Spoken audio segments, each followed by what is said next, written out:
Да. 1, 2, 3.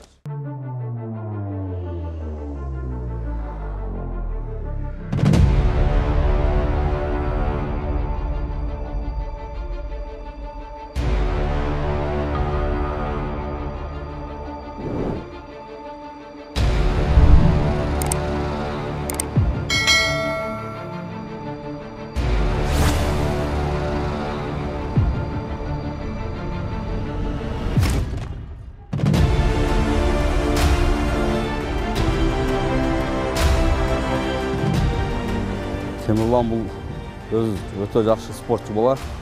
Бізге келгенден баштап көп игіліктерге жетішіп, спорт жаатында жақсы жүрөт. Өзін жақсы алып жүрөт, жұмышта тәртібі жақсы, көп игіліктерге жетішіп, көп грамоталарды алып келіп, бізде жақсы игіліктерге жетішіп жүрөт. Шу балдардың алдыңғы балдардан. Готов? Бой!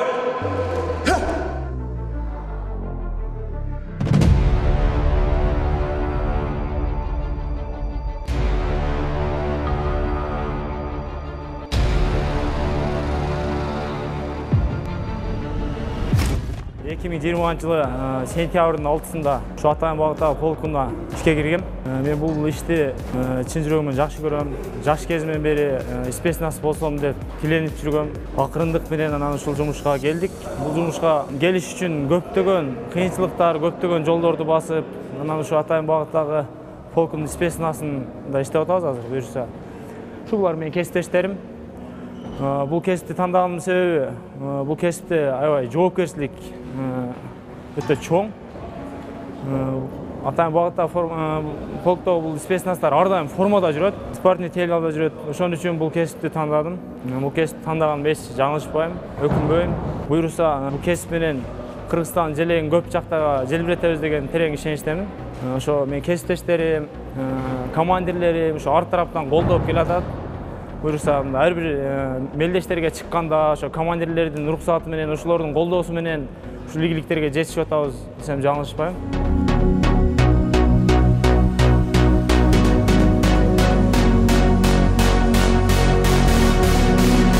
Бул бала ошо келген күндөн баштап көптөгөн ийгиликтерге жетишкен, адеп аклагы дагы аябай жакшы, бизге болгон мамилеси дагы жакшы.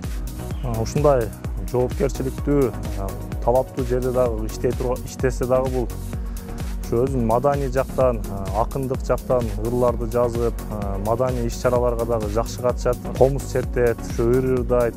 Сөзсүз түрдө мындай сыймыктанабыз, дайыма ушундай ийгиликтерге жетишип, диплом, грамоталар менен келгенде биз дайыма сыймыктанабыз. Бул баладан үлгү ала турган жактары бар да. Ушу тартиби дагы аябай жакшы, кылган мамилелеринен, спорт жагынан, бардык жактан ушу үлгү алсак болот да бул баладанчы.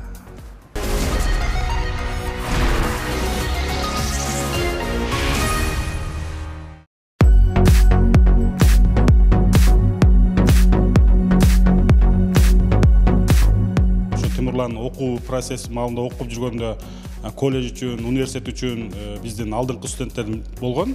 Ал ошо окуп жүргөн маалда колледжде өткөрүлгөн маданий, массалык, спорттук иш-чараларга активдүү катышып, биздин колледждин, университеттин намысын коргогон баса белгилесек, колледждин атынан 2018 жылы ошо Ош мамлекеттик университетинин колледждер аралык Ошму мырзасы конкурсуна катышып, биздин колледждин намысын коргогон, ошондой эле факультеттер аралык өткөрүлгөн спорттук иш-чараларга дагы активдүү катышып, колледждин республикалык деңгээлде, университеттин деңгээлдерин коргогон. Биз ошо Темирлан менен сыймыктанабыз. Бал келечекте ошол өзүнүн кесибин мыкты билген, коомчулук менен, эл менен иштей алган мыкты инсан болот деп ишенебиз. Характер Тимо! Абдурахманов, Ахтан, Айкелгунан.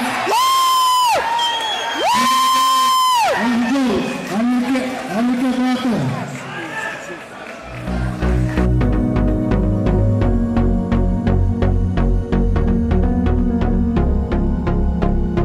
Чын айтканда өтө менеткеч бала. Айтканын так ордунда калат. Спортко болгон кызыгуусу өтө катуу болчу. Буйруса өтө чоң ийгиликтерге жетишет деген ишенимибиз бар. Темирлан өтө тайманбас. Парада иштегенде дагы, бойго чыкканда дагы өзүн жоготпойт. Эң биринчиден өзүнө ишенет ал. Бир максат койду, ал ошол максатка жетиш үчүн талыкпастан эмгек кылат. Мен ишенем, бул буйруса Кыргызстан дүйнөгө таанытат деген ишенимибиз өтө катуу, мындайча айтканда. Буйруса алдыга койгон максатка биз жетебиз.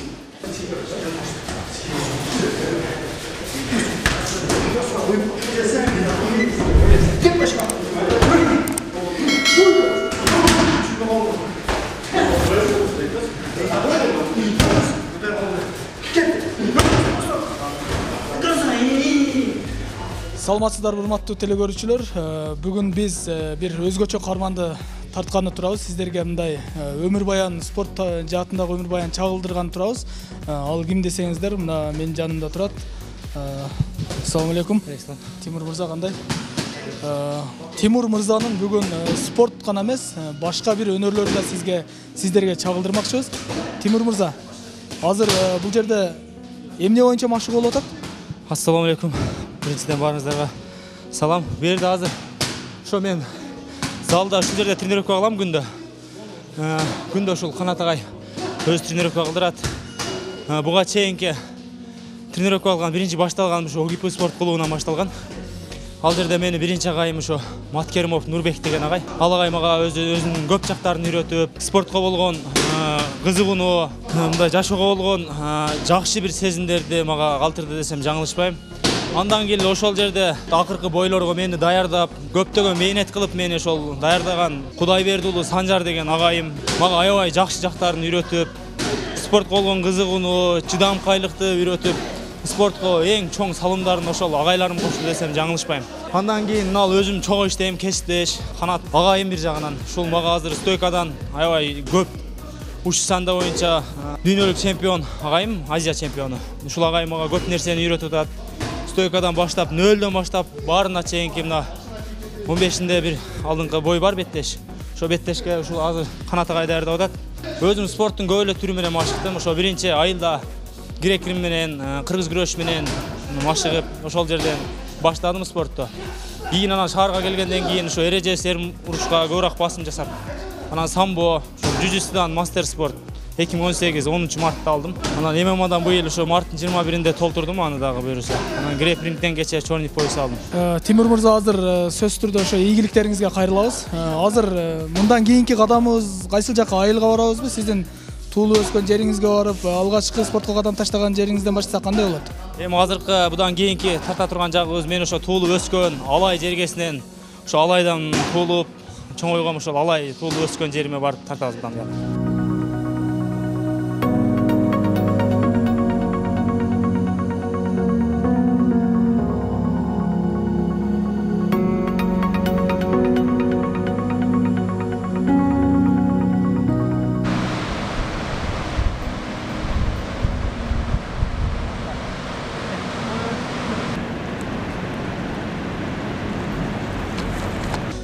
Тимур мырза, сиздин туулуп өскөн жериңиз ушул жерден башталат да?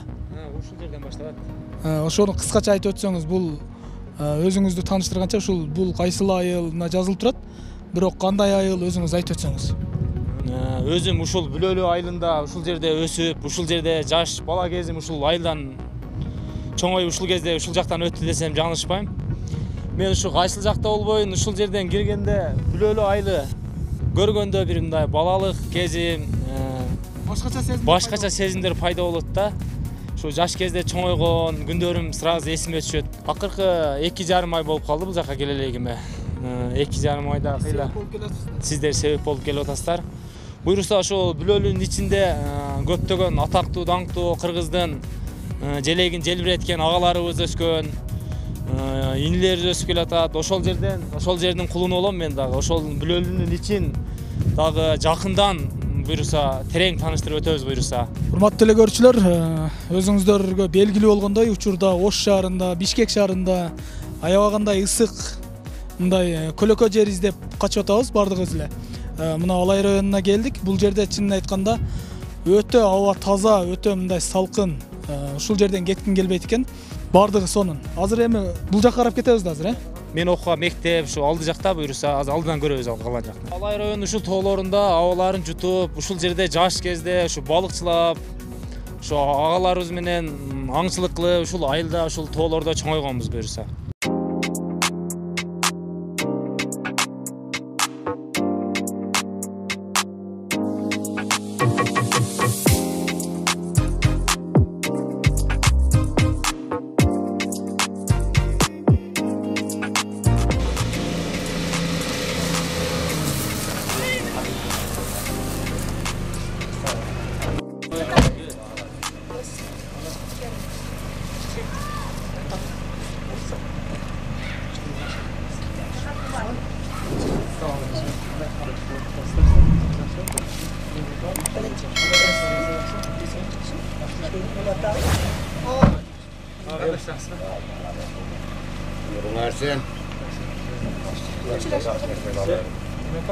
Atası, atenesi, Karapayım düğümlede, Karapayım adamlar, Karapayım düğümlede çoğuygan, özü kitinesinden tırışacak, işe tırışacak, dini terbiyeye tırışacak olup, öskün bala, var da bettegen için aldığa zil bitirmeyi sayın, muhim berbe, şunçalık tırışacak da, жақсы bala, sport menen жақсы maşığıp, жақсы үйрөнүп, жақсы işler kılıp жүрөт, жақсы iyiliklerge жетişip жүрөt.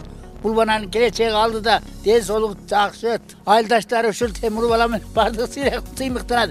Тимур деп ызаттап сыйлап турушат. Адам барктуу бала, бул жакшы бала.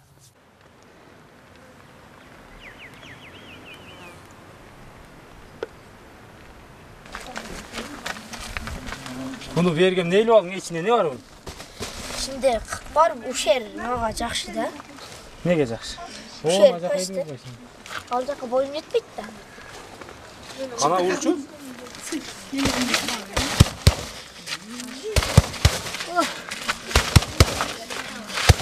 Kolum olup kalасың. Урматтуу телекөрүүчүлөр, бул атын ким? Даниэль. Даниэль? Даниэль бул ошол биздин бүгүнкү каарманыбыз Тимур мырзанын бир тууган иниси да? Ооба. Жана күрөшчүлөрдү неге илип алдың? Аны илгендигимдин себеби ал мен мындай көптөгөн нерселерден көрүп, агамдын урушканын көрүп, мен дагы ага кызыгып, ошондуктан аны илип, ошону дагы өзүмдүн атааңдашым катары көргөм. Аны мен өзүмдүн атааңдашым катары көргөм да, анан аныдан кубансам дагы, кайгырсам дагы барып ошону уруп, неме кылып жанында туруп, өзүң алаксытасың? Өзүм алаксытам да. Не болгондо кайгырасың эми сен? Не болгондо кубанасың? Эми көбүнчө акаң келет экен дегенде кубанам. Ошол Тимур агаң оштон келатканда кубанасың? Ооба. Неге кубанасың? Эми келсе учурашып, жакшы отурабыз да. Эми машыгып күчтүү болдуң, ол күчтүү болуп машыгып, не кереги бар? Ал машыккандын себеби ал мен машыгам, бирок аны неме мактанбайм да. Алны мен неме кийин машыгып күчтүү болуп көчөдө мынантип мактанып жүрбөйсүңбү? Жок. Анан эмнеге машыгасың? Мен аны неме кылып, кийинки келечегиме неме кылам да, даярданам. Эмне кыласың келечегиңде? Мен дагы келечегимде эң чоң агамдай болуп, ошондой бойлорго, Тимур агамдай болуп, ушул уруштарга эрежесер уруш, самбо күзүрмөндөргө катышып, кыргыздын желегин, кыргыздын атагын таанытам. Молодец. Ошондой максат кылып машыгып атасың азыр, а? Ооба. Бул азыр олимпиадалык спорт, анан эрежесер урушунда олимпиадалык эмес спорттор бар да? Кайсынысы көбүрөөк жагат сага сен? Өзү ушундай сенде кичинесинен тандаш керек да спорттучу. Тимур агаң айтабы? Көбүнчө сени күрөшкө алып барам деп айтып калат. Грек-римге? Ооба, шаарга алып барып окутам деп неме кылат. Анан ал жака эми барайын деп неме кылып кызыкканда эле кайта неме баргым келбей, кызыгуум жоголуп кетет да. Неге? Себептен мен андай күрөштөргө неме кылбайм да, кызыкпайм анан. Сен кайсы спортко урушкан кызыгып атасың? Ооба. Эрежесер урушка кызыгам да. Молодец. Сен ошол Тимур агаңдын бойлорун көрөсүңбү? Ооба. Утулуп калганда кандай болосуң? ыңгайсыз абал жаралат. Кандай ыңгайсыз абал жаралат? Жеңилип калды, эмне болот деген ойлор пайда болот. Анан агаңа келгенде мындай кичине көңүл айтасыңбы? Эми ушундай болуп турат депчи. Өзү келбей койду, жеңилген. Келбей. Немечи? Уткандачы? Сүйүнүп. Ошо сүйүнүп неме болуп. Досторуң сурайбы сенен, акаң утту деп. Алар көрбөйт, мен өзүм мындай жакшылап айтып берем да, жеңип алыптыр деп. Не дейт? Анан алар деле неме кылып, суктанабы? Суктанып неме болот да. Сен анан мындай делебой болуп каласың. Ооба. Молодец. Колуң этият кыл ар таштан. Булганда колуң этият кыл таштан дейт. Баксы. Мындай отасыңбы? Сакебиң бой, өзүң көңүл алайыктын, а? Мындан оң колуңда да түшпөсүн да. Көрдүңбү? Турганда мынау. Мыякты жабыш керек мына. Көрдүңбү? Азыртан даярданышың керек да. Мындай кылып урганга кызыкпа. Мына урганда, сол урганда мына далын эң жабыш керек. Мына түшүндүңбү? Урганда мына уштуң бекем уруп, түз урба. Мына. Кол кирип кетти, алыс. Мына урчу. Чемпиондук намдарды алып атат, көптөгөн наградаларды алып атат. Биздин эле сыймыктанганыбыз ушул кыргыз элдин кыргыз желегин ого желбиретип, кыргыздын атын дүйнөгө таанытып, ушул Манас атанын урпагы катары Манас атанын жолун жолдоп, ушул дүйнөгө дүңгүрөп аты чыгара берсе, ошого тилектешпиз. Эми колдоо иретинде айтып кетсек, бизде деле спорт тармагында жүргөн бир эле тимде эмес, баардык эле балдарга колдоо көрсөтөбүз. Эл журтубузда эле жакшы ортолук фонддор бар, ошо фонд аркылуу да жардам беребиз.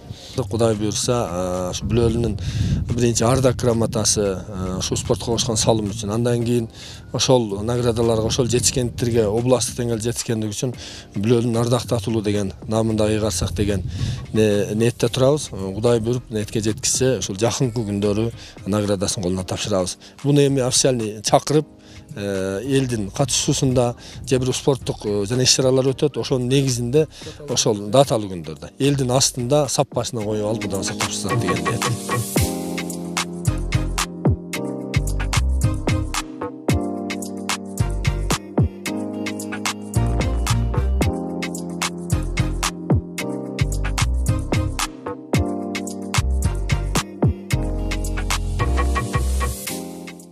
Бул кичинесинде зээндүү болчу.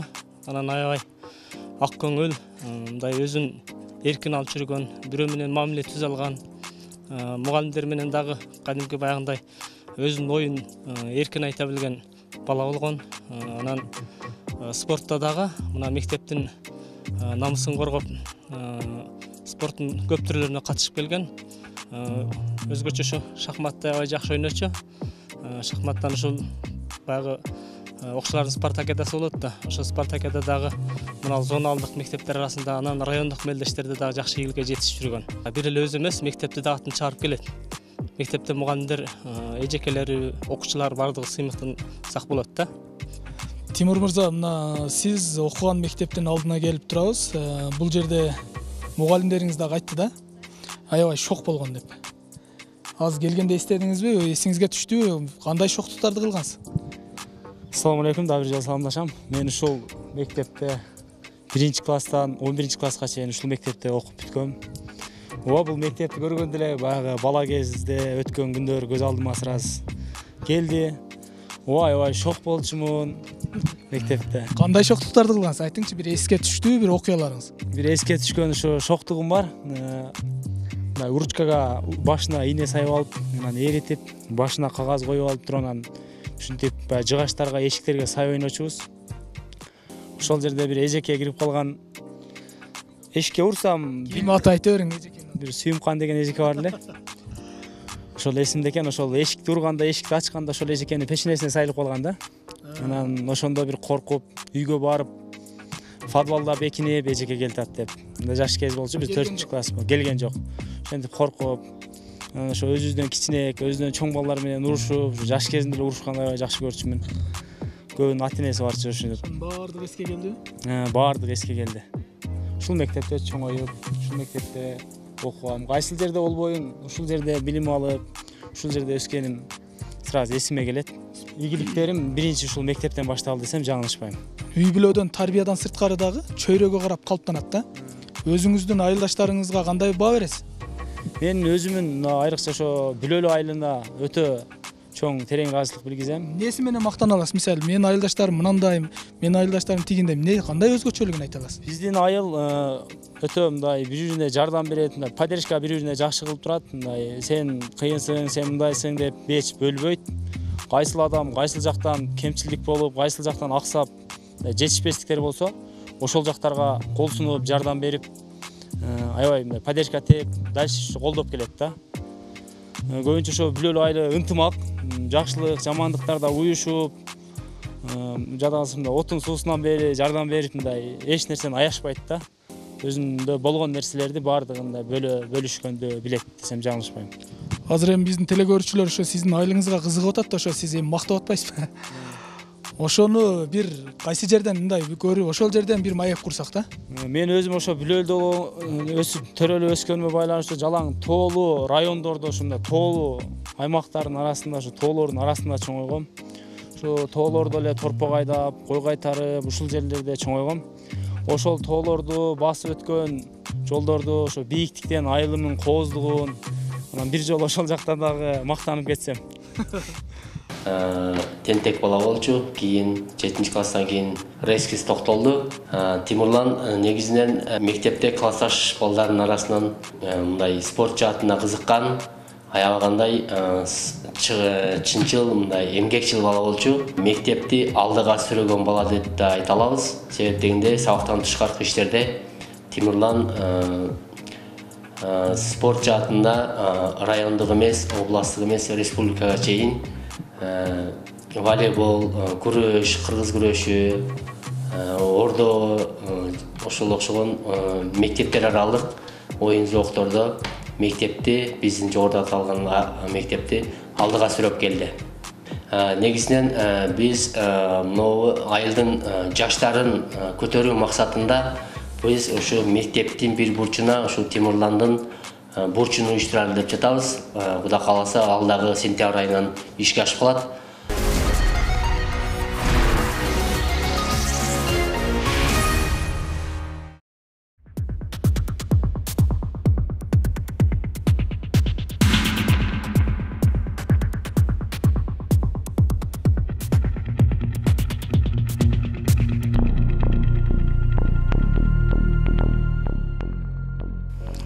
Эми ар бир адамдын башындагы тарых аркылуу болот экен. Тимурду негизи үйдө төрөгөнмүн. Больницага жетпей калып төрөлгөнмүн, өтө чоң төрөлгөн. Балдардан өзгөчө бала бул. Ашыкча сүйүнгөнбүз. Атасы чөп жийип атат эле. Мен уулдуу болдум, манасы уулдуу болдум деп чөбүн токтотуп коюп, бала жууп, ошондой күндөр өткөн балам. 5 балам бар. 5 баланын ичинен ушунун такыр башкача бала бул. Берки балдарга кыял жоругу деле окшошпойт, башкасы деле окшошпойт. Өтө жөнөкөй, анан өтө мээримдүү, бизге өтө жакын. Атасы өзү волейболист эле, атасы спорт жагында жакшы ойнойт эле топту. Балдарын бардыгын ушу спортко көп үйрөтөт эле. Азыр менин балдарымын ушул бир эле кыз, 4 уулум бар, кичинекейим азыр кичине 3 баласын тең кошо алып жүрүп топ ойноткон. Мунан чоң агасы дагы волейболист, областтык районго Бишкекке чейин, республикага чейин барып келди. Топту жакшы ойнойт. Онун кийинки укасы дагы ошондой. Өзү атасы спортчу эле муну. Ушуга көп кызыгат эле, балдарын дайыма спортко кызыктырат эле. Корком, ушундай уйкум келбейт. Кудайдан тилеп сурап отурам.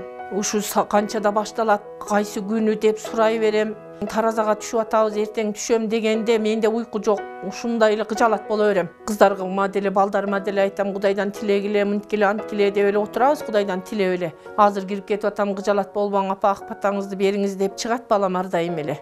Саар чыгып кетип атканда ошентип патамы берип чыгарам. Анан корком, аябай ушундай бир жери ооруп калбаса экен деп. Эми Кудайга шүгүр, балдарым чоңоюп калды. Ушулардын өмүрүн тилеп отурам. Ушулардын жетишкендиктерин көрсөм, сүйүнгөнүмөн деле ыйлай берем мен. Ошондой жакшы жагын уксам деле сүйүнүп кетем. Ушу Тимурдун бир жакшы мына балам деле Бишкекке барып апа биринчи местаны алдык. Жакшыбыз, кыжалат болбой отура бериң десе деле сүйүнүп ыйлап алам.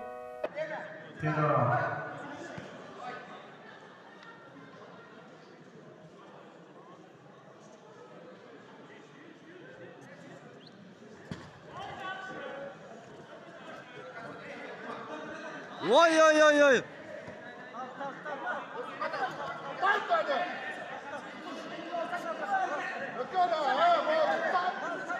Taşta dostum, oy dostum. Koy, ol. Ya al koyun. Gel, oldu. Bırakçı,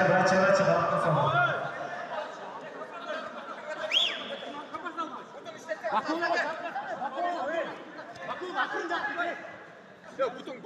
Ознаш. Секундаты, Зарек, врачтар.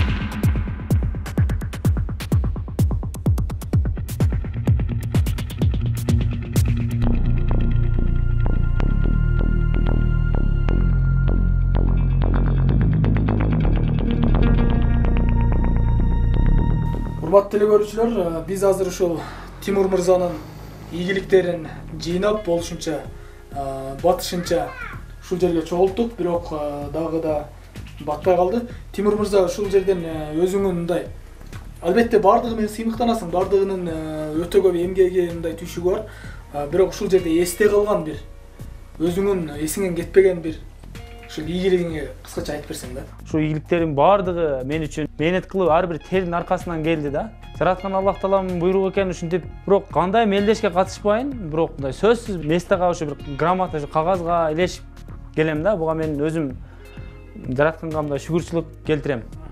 Анан токтоло кетсем, мына жерде дипломдорум өзгөчө мына жерден баштайын. Мына диплом бул УКМКда СМда служба кылганбыз.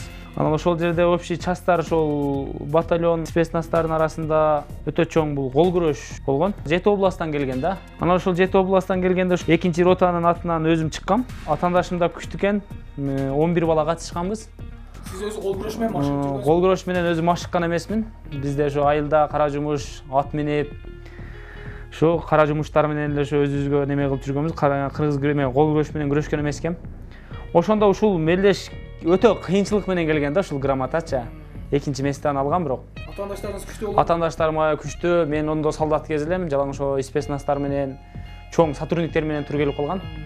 Ушул грамотаны алыш аябай кыйын болгон. Ушунча ийгиликтерди багындырдыңыз. Кимдерге ыраазычылык айтасыз? Эми мындай жашоодо аябай ыраазычылык айтасыз го. Мени ушул деңгээлге ушул жеткирди, апам жеткирди, агайым жеткирди же дагы бирөө жеткирди, бирөө жеткирди да сизди.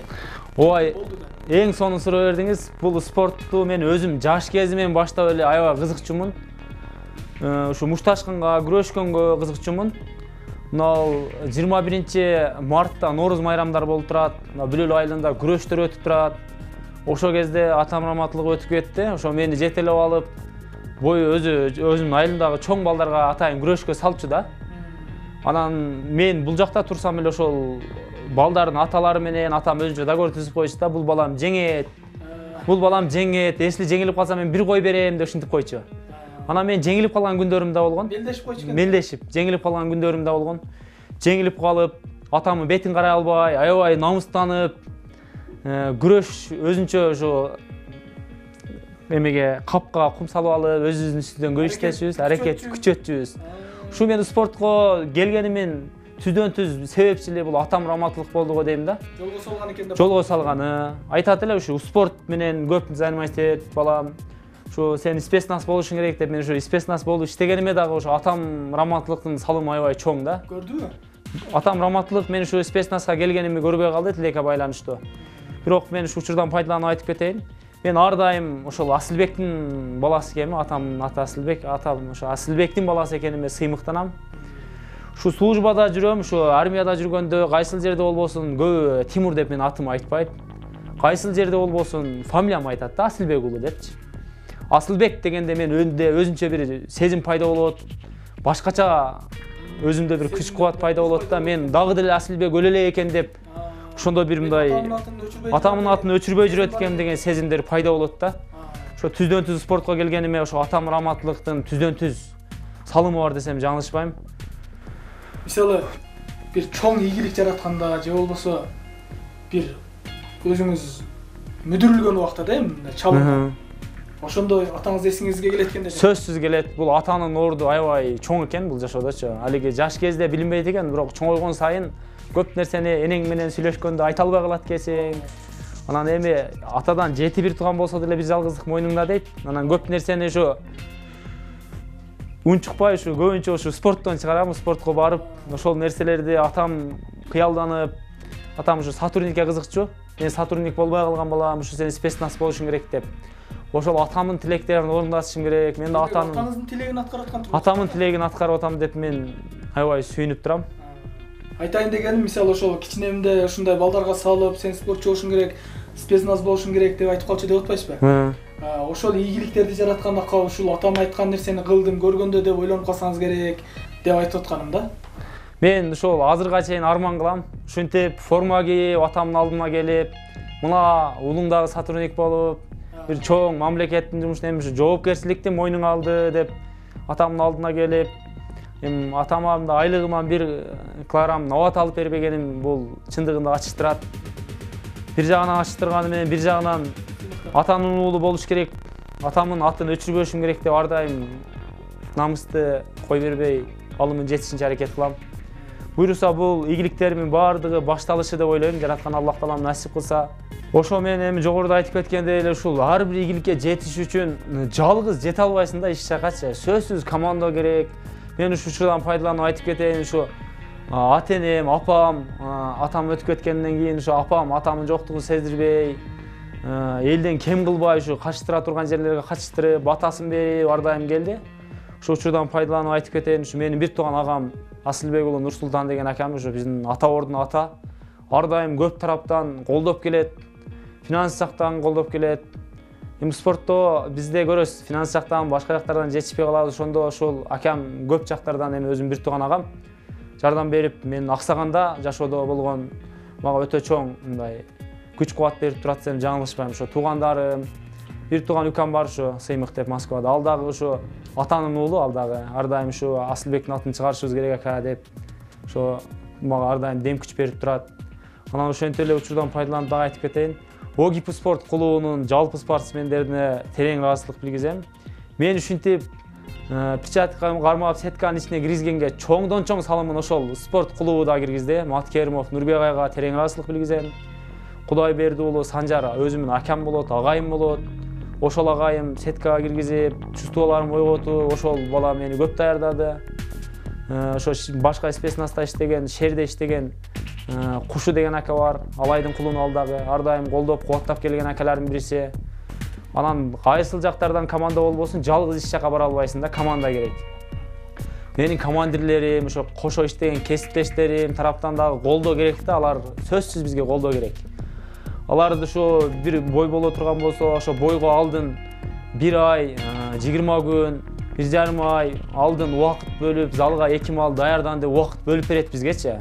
Ушу даярданышың керек, ошол ишкананын атын чыгар, кыргыздын атын чыгар депчи. Ошол командирлер менен учурдан пайдаланып терең ыраазычылык билгизип кетем да.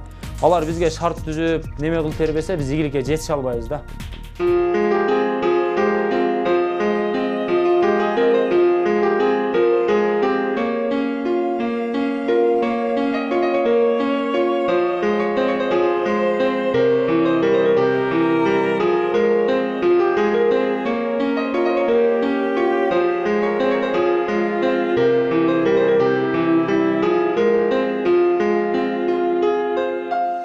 Кыргызбыз, кылым баскан элден кутман. Кыргызбыз, кыргыз тилин ыйык туткан. Кыргызбыз, келечекте үмүтү чоң. Кыргыздын абасынан кере жуткан. Оолумун бүлөлүнөн медер туткан. Ууртаган кере кымыз жуткан. Мен үчүн ыйык баалуу эч нерсе жок. Бүлөлү асыл жерим ата журттан.